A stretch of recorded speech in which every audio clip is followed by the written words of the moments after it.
dan mengucapkan terima kasih dan rasa bangga kepada donatur-donatur kita dari S3.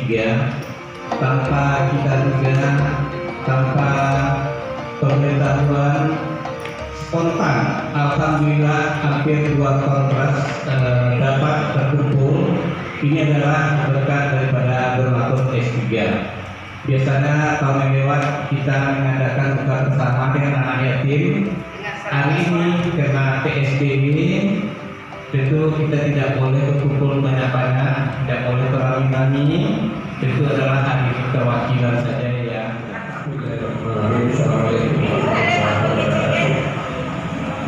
warahmatullahi wabarakatuh.